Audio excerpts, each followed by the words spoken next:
I betrayed the woman who loved me more than anyone, and she knew. Not after a week, not after a month. She knew from the very first day. But she didn't scream, she didn't cry, she didn't even ask me why. She just smiled and waited. Waited for the moment I would finally confess. But when that moment came, she didn't want the truth. She wanted to leave and never come back. I betrayed and lost everything. You think you'd never do it. You think you're stronger than temptation. But trust me, when it comes, it doesn't arrive like a storm. It comes like a gentle breeze, quiet, harmless, until you realize it's been pulling you away from everything you love. It started on an ordinary Tuesday. My name's Daniel. I'm 34, married for 7 years to the most incredible woman, Claire. She's smart, kind, the type of person who notices if the cashier is having a bad day and leaves a bigger tip. We had what people would call a solid marriage. No screaming fights, no dramatic breakups.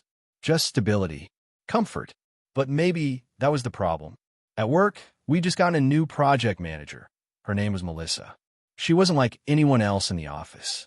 She was sharp, confident, with a smile that felt like it could read your mind. She'd walk into a meeting, and suddenly the air felt heavier, charged. I noticed her, and worse, she noticed me. The first time we talked outside of work tasks, it was about music. She said she liked this obscure indie band I'd been obsessed with in college. No one ever knew them. She laughed at my jokes, leaned in when I spoke.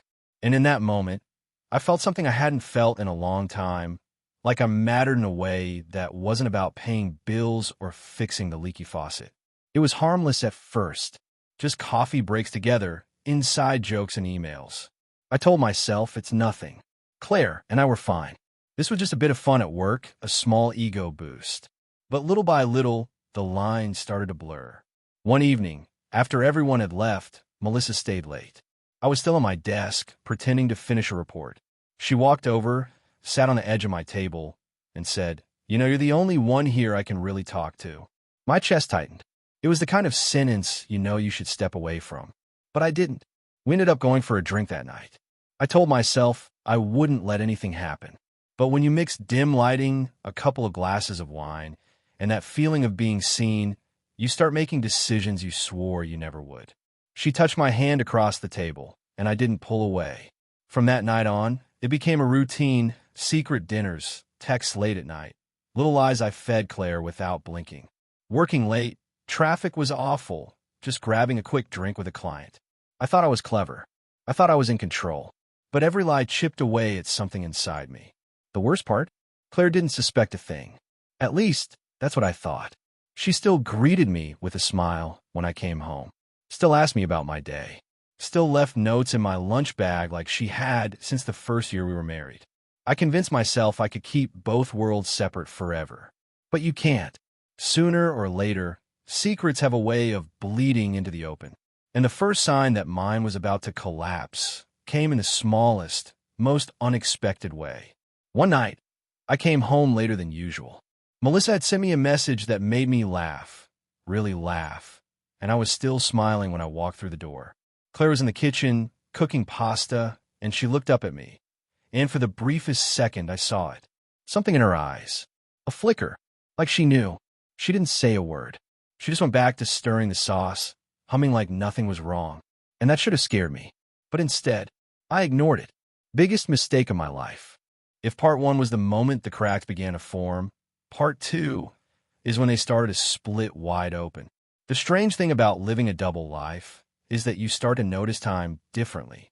My days weren't Monday or Tuesday anymore. They were Melissa days or Claire days.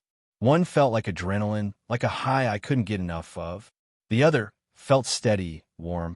But I was so blinded by the rush of the first that I started to see the second as boring. I became someone I didn't recognize. The guy who used to bring Claire coffee in bed on Saturdays? He was now checking his phone under the covers at 2 a.m., grinning at a text from someone who wasn't his wife. Melissa's attention was intoxicating. She'd tell me I was the smartest man she knew, that she wished more guys were like me. She made me feel special, rare. But looking back, I think I liked who I was when I was with her more than I liked her. That's the truth no one tells you. It's not always about the person. Sometimes it's about the version of yourself you wish you were. Weeks turned into months. We found new ways to hide. I'd park my car 2 blocks away from her apartment, so no one would see it. I'd tell Claire I had to fly out for work conferences that didn't exist. Melissa and I would spend those nights in her small apartment, pretending the outside world didn't exist. And yet, there was always this nagging thought in the back of my mind, a fear I kept shoving down. One time, Melissa asked, "Do you think Claire suspects?" I laughed it off. No way. She trusts me completely. Melissa smirked like that was a good thing. But now, thinking about it, her smirk felt wrong. Like she knew something I didn't. Claire never confronted me. Not once. And that made it easier to keep lying. If she had yelled, if she had thrown my phone against the wall, maybe I would have stopped. But her silence was permission. Or at least, that's how I twisted it in my head. The first real scare came on a Sunday afternoon. I was napping on the couch while Claire read in the armchair. My phone buzzed Melissa. A photo. Nothing explicit, but it was obvious she wasn't wearing much. My eyes shot open, but before I could grab the phone, Claire looked up at me and said, "Your phone's going off." I froze. My heart pounded so hard I thought she could see it through my shirt. "It's just work," I said too quickly. She nodded, smiled faintly, and went back to her book. But there was something off about that smile, like she was watching a play and already knew the ending. I told myself I was imagining it, that Claire was just distracted. But from that day on, I couldn't shake the feeling that she knew everything. And still, she didn't say a word. Melissa, on the other hand, started asking for more. More time, more commitment. "When are you going to tell her?" she asked one night, her head on my chest. I didn't answer, because I had no plan to. I wanted both worlds forever. That was the fantasy. But fantasies don't last. It was in early December, just before the holidays, when the tension started to feel unbearable. Claire was decorating the tree one night, humming the same song she'd hummed the night I first suspected she knew. I was sitting on the couch, pretending to work, when she turned to me and said something that made my blood run cold. She smiled, almost sweetly, and said, "You've been working so hard lately. I hope it's worth it in the end." My mouth went dry.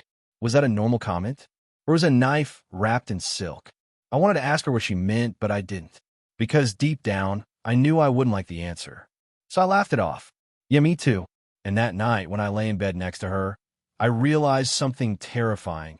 Claire wasn't the one losing sleep over this. I was. She was calm. Too calm. Like a chess player who's already planned their last move. I just didn't know it was already in play. By the time January rolled around, I was living in 2 completely different realities. In one, I was the dependable husband, Sunday grocery runs with Claire, movie nights on the couch, helping her carry laundry upstairs. In the other, I was the reckless man sneaking into Melissa's apartment at midnight, whispering promises I had no intention of keeping. And yet, both lives felt like they were starting to bleed together. I began making stupid mistakes. Forgetting to delete messages, leaving my phone face up on the counter. One morning, Claire picked it up to hand it to me before work, and for a split second, I thought my heart would stop. There was no incriminating message on the screen, thank God, but I couldn't shake the thought.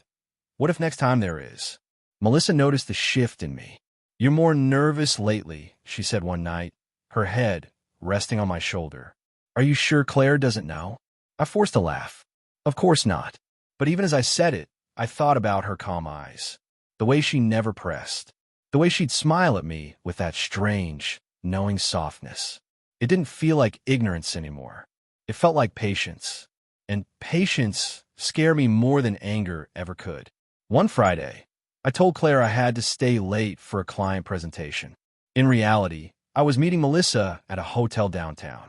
We ordered wine, laughed too loud, and I tried to drown out the quiet dread in my chest. When I got home past midnight, the house was dark except for the faint glow of the kitchen light. Claire was sitting at the table with a cup of tea, not angry, not even curious. She just looked at me and said, "Long night?" I swallowed. "Yeah, sorry." She nodded slowly, sipped her tea, and said, "You worked too hard." That was it. No interrogation, no accusations, just that. I went upstairs, but the sound of her spoons stirring the tea kept echoing in my head all night. By now, Melissa was pressing harder than ever. If you don't tell her, I will, she warned me one evening. It wasn't the first time she'd said it, but this time felt different. Like she meant it. I didn't know how to respond. I didn't want to lose either of them, but I also knew I couldn't keep them both forever. The breaking point came during a Sunday lunch with Claire's parents. We were sitting at the table, her dad telling a story about his army days, when Claire reached over and gently took my hand. She smiled at me, warm, loving, and said, "You've been distracted lately. Is there something you want to tell me?" My throat closed. Her parents were right there, looking between us. My mind screamed, "She knows.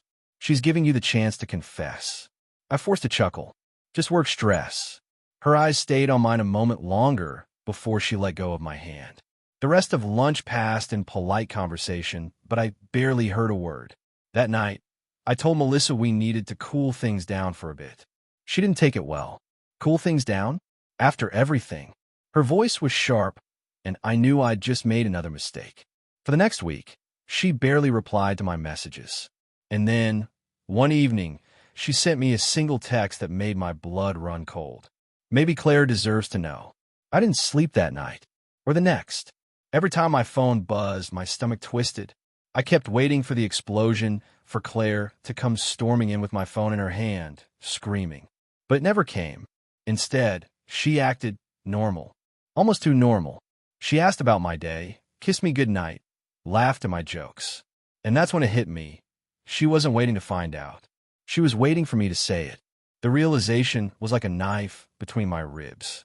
Claire already had the truth. She just wanted to see if I had the courage to hand it to her myself. And I didn't. Not yet.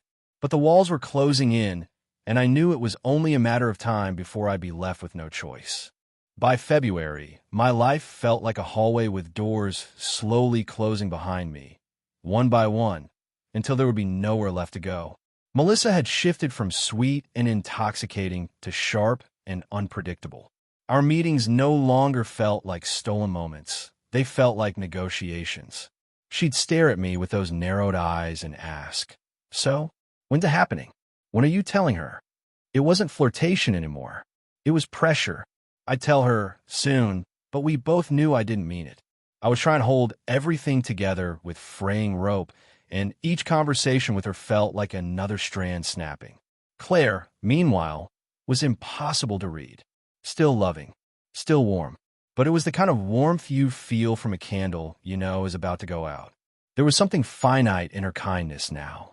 One night, I came home and found her in the living room, sorting through photo albums. Pictures from our wedding, vacations, little moments we'd frozen in time. She looked up at me and said, "Remember this?" She was pointing to a picture of us at the beach, my arm around her, both of us laughing. "Yeah," I said softly. "That was a good day." She smiled, but it didn't reach her eyes. It was. Then she closed the album and put it on the coffee table without another word. I didn't sleep much that night. I kept wondering if she was reminiscing or preparing to say goodbye. A few days later, Melissa decided to surprise me at work. She showed up near the end of the day, dressed like she wasn't trying to be subtle. My heart nearly exploded when I saw her standing by the elevator. I pulled her aside, panicked. "You can't just show up here," I hissed. "Why not?" she shot back. "Afraid someone might think we're more than just co-workers?" "That's exactly what I'm afraid of," I said. Her face twisted. "You don't want me in your life." "Not really. You just want me in the shadows like some dirty secret." I didn't answer, because she was right. That night, Claire made dinner, pasta with the exact sauce I love. We ate, we talked about nothing, and then she looked me straight in the eye and asked, "Are you happy?" I froze, fork halfway to my mouth. "Of course," I said quickly. She smiled faintly. "Good." But her tone was flat, like she already knew I was lying. By March, the tension was unbearable. Melissa had stopped being subtle. She started liking my posts on social media where Claire could see. Little comments that could be read as innocent or not. I begged her to stop. "You're going to ruin everything." She laughed bitterly. "Maybe that's what needs to happen." Then came the night that broke my nerves completely. I was in the shower when I heard my phone buzzing on the counter. By the time I got out, Claire was sitting on the edge of the bed, holding it. My heart felt like it was about to tear through my chest. You got a lot of messages, she said simply, handing it to me. She didn't ask who they were from, didn't demand to see them, just gave me a small, polite smile and went to brush her teeth. That was worse than any screaming match could have been. I lay awake that night, staring at the ceiling, realizing I was out of moves. I pushed this so far that no matter what happened next, I was going to lose. The only question was, who would deliver the final blow, Melissa or Claire? A week later, Melissa made the choice for me. She sent me a message. I think I'm going to tell her tonight. I drove to her apartment in a panic, tried to talk her down. You don't understand. No, she cut me off. You don't understand. I'm tired of being your secret. If you're too much of a coward to tell her, I will. We argued for hours, but she wouldn't budge. When I finally left, I sat in my car for 20 minutes, my hands gripping the wheel so tightly my knuckles turned white. When I got home, Claire was sitting on the couch, watching TV. She looked over at me, calm as ever, and said, "Hey, long day." I nodded, trying to hide the storm raging inside me. She didn't push. She just turned back to the screen. But in that moment, I knew whatever was coming was already set in motion. The end didn't come with screaming. It didn't come with broken plates or slammed doors. It came quietly, like the soft click of a lock you don't hear until it's already shut. It was a Thursday evening, rain tapping against the windows, the smell of dinner still in the air. Claire was sitting at the table, her hands wrapped around a cup of tea, steam curling up toward her face. She looked peaceful, but there was a heaviness in the room I couldn't explain. I had spent the entire day on edge, waiting for Melissa to pull the trigger and tell Claire everything. My phone had been silent all afternoon. No calls, no texts, which made me more nervous. Silence from her was never a good sign. I sat down across from Claire, my mind spinning. She looked at me for a long moment, then said, "I think we should talk." My stomach dropped. "Okay." I managed, my voice barely steady. She didn't accuse me. She didn't ask questions. Instead, she said, "I've known for a while, Daniel." The words hit me like a physical blow. My mouth went dry. What do you mean?" She gave a small, sad smile. "Please, don't insult me by pretending. I knew from the first week. You came home smelling like perfume that wasn't mine. You smiled at your phone in ways you hadn't smiled at me in months. And I thought, maybe it's just harmless. Maybe it'll pass. But then I realized you'd already left me in your heart, long before your body followed. I opened my mouth to speak, but nothing came out. I wanted to see if you'd tell me," she continued, her voice calm, almost gentle. "Not because I needed to hear it, but because I needed to know if you were the kind of man who could admit the truth when it mattered." She shook her head slowly. "Now I know." Tears burned my eyes. "Claire, She raised a hand to stop me. "No, I don't want excuses. I don't want promises you can't keep. I just want you to understand something." She leaned forward, her gaze holding mine with a quiet intensity. "You didn't lose me because you made a mistake.